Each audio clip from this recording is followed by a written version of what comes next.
There was a time when speed ruled everything in the motorcycle world. Manufacturers chased higher top speeds, sharper aerodynamics, and track-focused performance. But somewhere along the way, something changed. Riders began to ask a different question. How fast can it go? But how does it feel on the street? Yamaha listened. By the late 2000s, the motorcycle industry was saturated with high-performance sports bikes. Machines powered by racing dominated showrooms, but they weren't always practical. Aggressive riding positions, peaky engines, and uncomfortable ergonomics made them less appealing for everyday use. But Yamaha began to question something fundamental. Were these bikes truly built for the roads people actually ride? This curiosity led to the birth of the first MT Models machine that did not quite fit into any existing category. Riders wanted something else, something raw, exciting, and usable. They wanted torque they could feel at every twist of the throttle, not just at redline.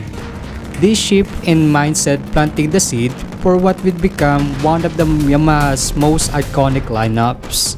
So in this vlog, we'll discuss how this naked motorcycle lineup from Yamaha changed everything to its category and the born of the Master of Torque, or commonly called as the Yamaha MT Series. Let's go!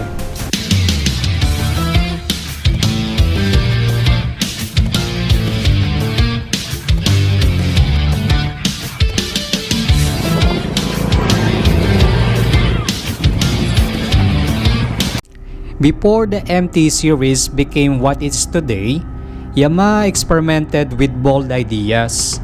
One of the earliest attempts was a radical machine that combined a massive V-twin engine with a sports bike chassis. Yamaha released the MT-01 in 2005. It was a mechanical beast. Yamaha took a massive 1,670cc V-twin engine from a cruiser and dropped it into a sports bike frame. It was not a sales seat, but established the MT DNA.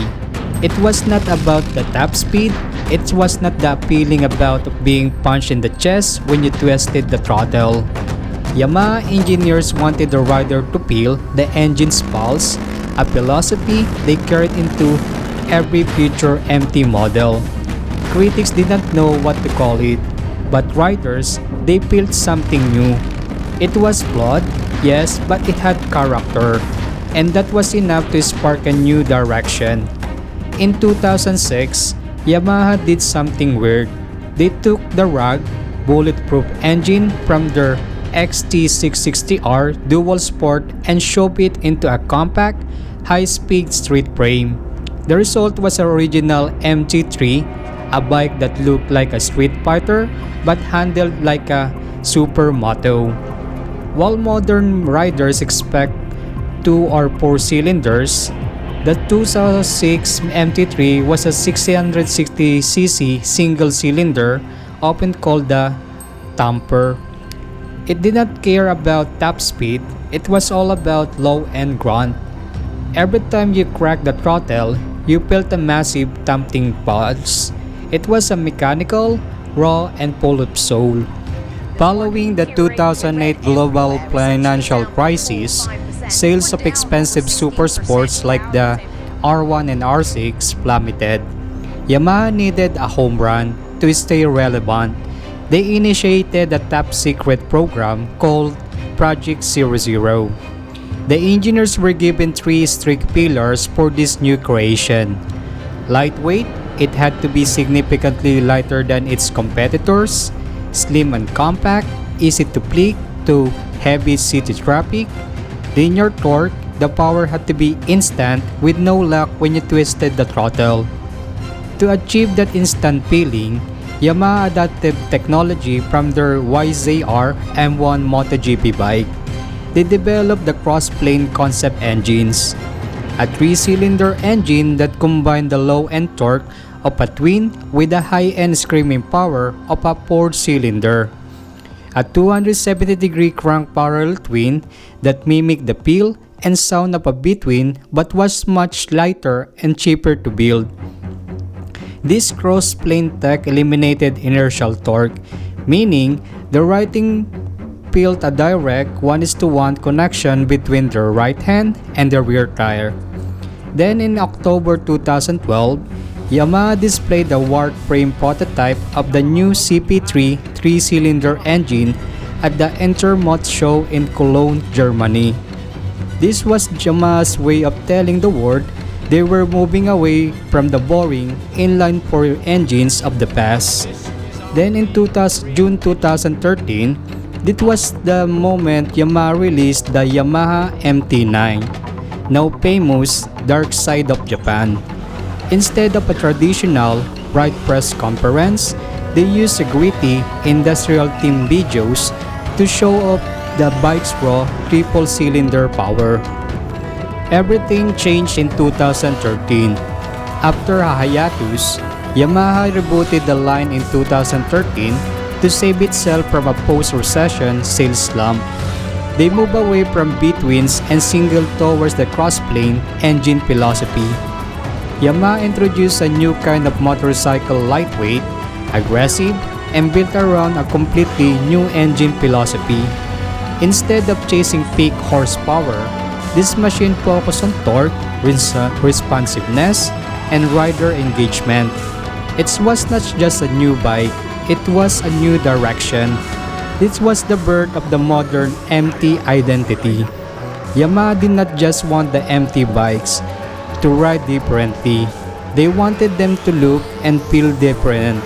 Inspired by Tokyo's underground culture, neon-lit streets, and futuristic edge, they introduced a bold design language. When Yamaha introduced the MT-09, it did not just launch a motorcycle. It ignited the movement. Lightweight, compact, and powered by a completely new engine configuration. The bike delivered something riders had not felt in years: instant addictive torque. It did not demand perfect condition. It made every condition exciting. The MT-09 was not about dominating racetracks. It was about owning the streets. Following the success of the MT-09, Yamaha moved quickly. They introduced the MT-07, a more accessible middleweight that struck a perfect balance between performance and affordability. It became one of the best-selling motorcycles in its class, loved for its playful nature and everyday usability. Soon after, the lineup expanded in both directions. Smaller displacement models made the MT experience available to beginners and urban riders. Larger, more powerful machines pushed the limits of what a new naked bike could be, borrowing technology and performance from superbikes. What made this expansion unique was consistency. Every MT bike, regardless of size, shared the same DNA: torque-focused performance, upright, confident ergonomics, aggressive, minimalist styling. It was not just a lineup, it was a unified philosophy. Then came the identity. Yamaha did not just want the MT bikes to ride differently. They wanted them to look and feel different. Inspired by Tokyo's underground culture, neon-lit streets, and futuristic edge, they introduced a bold design language: the dark side of Japan. Sharp lines, minimal bodywork, alien-like headlights, a stance that looked ready to pounce. They weren't motorcycles you simply rode, they were machines that stared back at you. The success of the MT Series did not go unnoticed. Suddenly, other manufacturers began shifting their focus. Naked bikes were no longer just stripped-down alternatives. They became the main attraction. Torque, usability, and rider engagement took center stage. Yamaha had done more than create a product line. They had changed the conversation. The MT series did not feel like a compromise. It felt intentional. Every design choice, every engineering decision pointed toward a single goal: creating a motorcycle that was fun, engaging, and full of character. In doing so, Yamaha helped redefine what a naked bike could be. Today, the MT Series stands as one of the Yamaha's most successful and recognizable lineups. It has influenced not only Yamaha's direction, but the entire motorcycle industry. Other manufacturers followed suit, placing greater emphasis on torque, usability, and rider experience. The idea that a motorcycle should be enjoyable in everyday condition, not just on the track, became widely accepted. But Yamaha was one of the first to fully embrace that idea and build an entire identity around it. The MT series became a global phenomenon because it is scaled perfectly.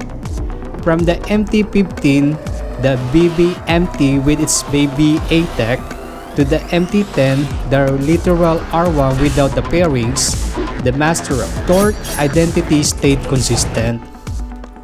The story of the Yamaha MT series is ultimately a story about understanding riders.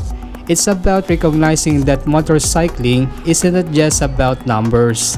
It's about feeling, it's about the connection between machine and rider, the thrill of acceleration, and the freedom of the open road. By focusing on torque, character, and real-world performance, Yamaha did not just create a new lineup of motorcycles. They created a new way to experience riding. And that's what's make the MT series truly special. Then nagkaroon na muli nga tayo ng pagkakataon para makabisita na muli sa isang Yamaha dealership store para makita actually and personally, then sharing our experience to one of the MT series lineup, which is the Yamaha MT-03, which is nagbabahagi na naman dito ng interesting facts and information, then sharing some of my handheld shots to this kind of naked bike motorcycles.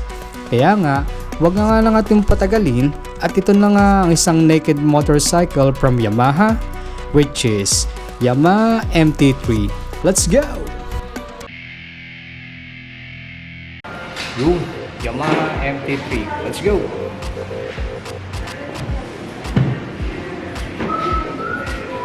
Hi everyone and everybody. So nagbabalik na naman tayo dito sa panibagong content at video natin ito about sa pagtalakay ng isang klaseng naked bike and standard bike model from Yamaha Motorcycle. At nasatabihan na ng isang klaseng naked bike na ito, which is MT-03. So isa sa klaseng naked bike na gawang Yamaha at magkakaroon na naman tayo ng isang exciting sharing of interesting facts and information about dito sa motorcycle nito. And more than that, magkakaroon naman tayo ng isang motorcycle review dito sa isang klaseng naked bike series na ito. So, ano pa nga bang inaantay natin? Simulan lang natin ang matindihang review nito dito lang sa Mykmoto TV. Let's go!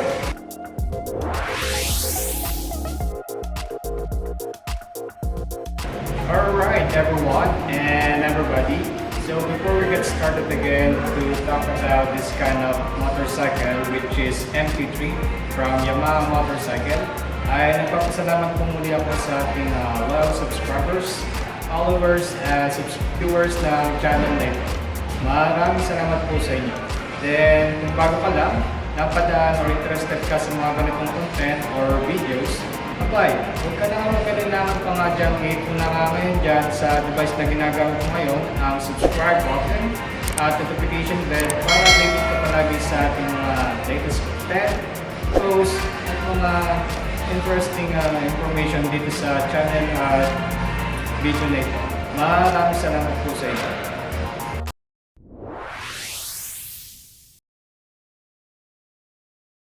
Ito na nga ang Yamaha MT-03 na isa sa middleweight naked bike motorcycle ng Yamaha from its Yamaha MT Series family.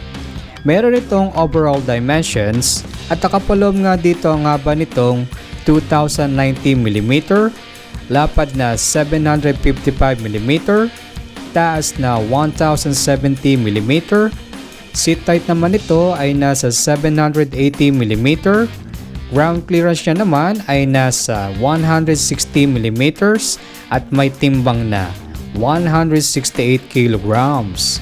So kung iambing ko ang body index ko sa motorsiklong ito, kung saan nga meron tayong height na 5'5" at timbang na 60 kilograms, ay masasabi ko na yakang-yakan naman natin ang motorsiklong ito, even in any riding situations and road conditions. Then to our first riding experience while riding to this kind of naked bike while in its static position, the handlebar was straight, was still manageable, the seat height was very comfortable, which not problem to our height. Also, our feet was still reaching the floor, which means this motorcycle is perfect also for those beginner riders or enthusiasts who want to feel the machine of master of torque of Yamaha. This Yamaha MT-03 engine is a high revving parallel twin that balances urban usability with spirited top-end performance, while it shares its core architecture with the YZF R3. It is tuned for the master of torque character, focusing on linear power delivery, kung saan nga nakapaloob sa makina nito ang inline twin cylinder nito with diacetyl technology and forged aluminum pistons, 4 strokes, 8 bulbs, naka-double overhead cam, may 321cc na engine displacement, bore size and stroke naman ito ay nasa 68mm by 44.1mm, compression ratio niya naman ay nasa 11.2:1, ang maximum power output naman ito ay nasa 30.9 kW at 10,750 RPM. Maximum torque 229.6 Nm at 9,000 RPM. Naka-liquid cooled type of engine cooling system with its dedicated radiator cooling system that prevents the engine from overheating, provide engine power smooth delivery, and long lifespan of the engine. The 2023 Yamaha MT-03 features a smooth shifting 6-speed manual transmission designed to handle both urban commuting and highway speeds. The gearbox is known for being notchy but precise. It is most comfortable when shifted between 7,000 and 9,000 RPM during spirited riding, though it can fold cleanly from lower gears to the parallel twin tractable nature. It has wet multi-plate clutch and does not come up with the assist and sleeper clutch technology. Then its final drive is chain-driven. This 2023 Yamaha MT-03 uses an electronic fuel injection system designed for precise throttle response and fuel efficiency across varying altitudes and temperatures. It is equipped with downdraft fuel injection, twin 32mm Mykmoto throttle bodies, 12-hole fuel injectors. The fuel system is engineered to support the high revving nature of the 321cc parallel twin. The intake tracks are positioned almost vertically above the cylinders. This allows the air-fuel mixture a straight, high-velocity path into the combustion chamber, improving volumetric efficiency. A small, light-well fuel pump is housed inside the 14-liter tank to keep the bike's center of gravity low and the overall profile narrow. Under normal condition, the system typically delivers around 23 to 26 km per liter, giving the bikes a theoretical range of roughly 320 to 350 km per tank. The 2023 Yamaha M3 features a hydraulic disc braking system that is designed for progressive feel and safety, make it accessible for newer riders while remaining capable enough for more experienced hyper-naked enthusiasts. The MT-03 uses a single disc setup on both the front and rear, which helps keeps the bike's unsprung weight low for better applicability. The front brake is equipped with 298mm hydraulic single disc with piston Akebono floating caliper, while the rear bike is equipped with 220mm hydraulic single disc with single piston floating caliper. Unlike the bitey initial response found on high-end super sports, the MT-03 brakes are tuned for a linear feel.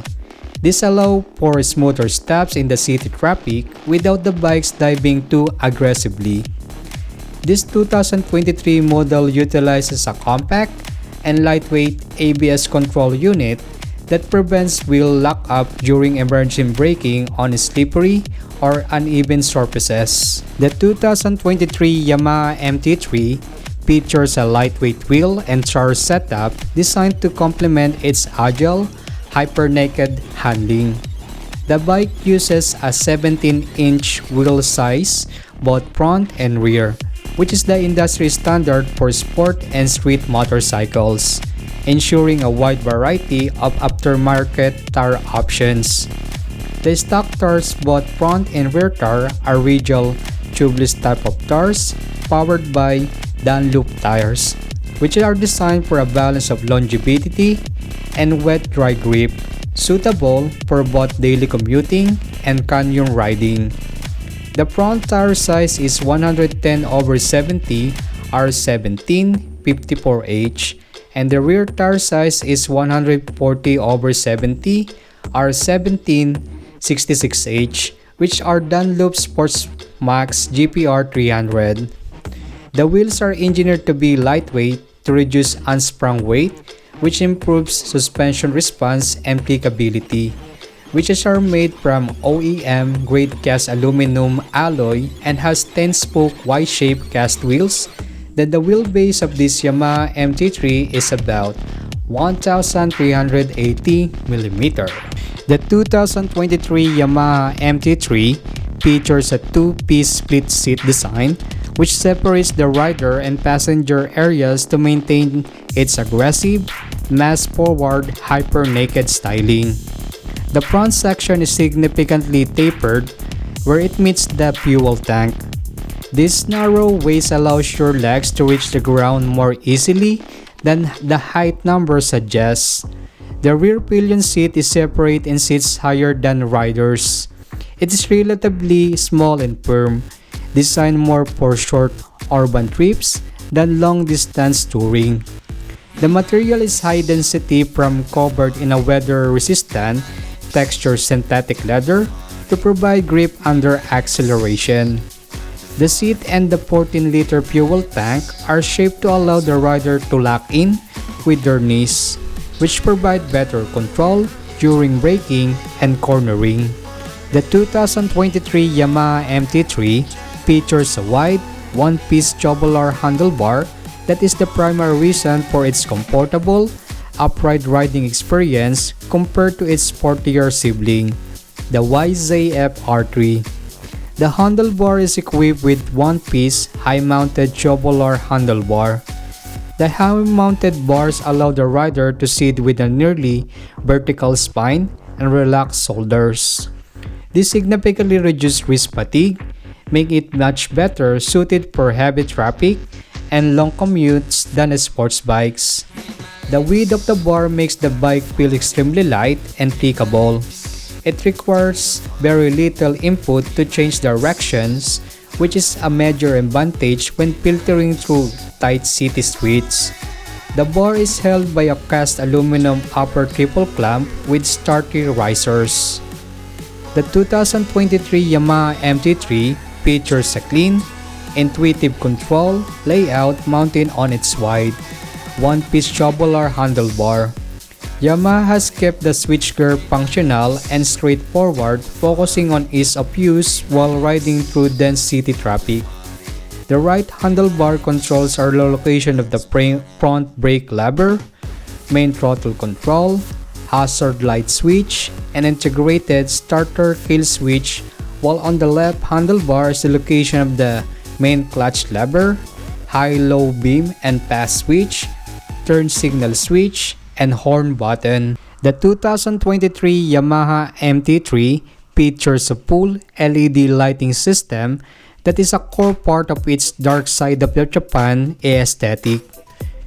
The setup is designed not just for style but to provide a big bike presence and high visibility for nighttime urban riding. The front fascia is the most recognizable part of the MT-03, utilizing a three-part LED layout. Two slanted, row-like LED strips act as daytime running lights or DRLs. They stay on constantly to give the bikes its aggressive, robotic look. A single, powerful LED projector is stuck underneath the position lights. It handles both low and high beam functions, producing a focus, white light that is much more effective than traditional halogen bulbs. The rear features a compact LED unit with a sharp, angular design that matches the mass forward tail section. It is highly responsive, providing instant illumination when the brakes are applied. The 2023 model comes up with factory-equipped with slim, lightweight LED turn signals at both the front and rear. These LEDs have a lower power draw and a longer lifespan than incandescent bulbs. They also offer instant-on blinking, which makes your intention clearer to other drivers. The exhaust system of the 2023 Yamaha MT-03 is a compact, 2-in-1 design engineered to balance emission compliance with the bike's hyper-naked styling and agile handling. The exhaust features a short, midship muffler design. By keeping the weight of the exhaust low and close to the center of the bike, Yamaha improves the bike's overall agility and applicability in corners. The headers and mid pipe are constructed from high-quality stainless steel, while the muffler features a modern, angular plastic heat shield to protect the rider and passenger. The two header pipes merge into a single collector box before its exiting through the short side-mounted muffler. The 2023 model is Euro 5 compliant. It utilizes a high-specification honeycomb catalyst located in the midsection to reduce carbon emissions. A single oxygen sensor is mounted in the collector pipe to provide the real-time data to the ECU to precise fuel mapping. The structural design of the 2023 Yamaha MT-03 is built around a philosophy Yamaha calls mass forward design. This means most of the bike's visual and physical weight is concentrated around the engine and fuel tank area, leaving the tail section sleek and aggressive. At the heart of the MT-03 is a compact diamond-type tubular steel frame. The engine is bolted directly into the frame at several points. This allows the engine itself to act as a structural part of the chassis, which increases overall rigidity while keeping the frame lightweight. The steel tubes are engineered with specific tuned flex. This allows the bike to absorb some road harshness whilst remaining steep enough for precise high-speed cornering. The 2023 Yamaha MT-03 features minimal bodywork, staying true to its naked DNA. The design follows a mass-forward philosophy, where the fairings are concentrated at the front to give the bikes a muscular, hunched-over stance, leaving the mechanical components exposed. The 14-liter tank is encased in a multi-piece plastic shroud. It features a wide upper section and deep knee recesses, allowing the rider to tuck in and feel connected to the machine. To the left and right of the tank are functional-looking air intake grills.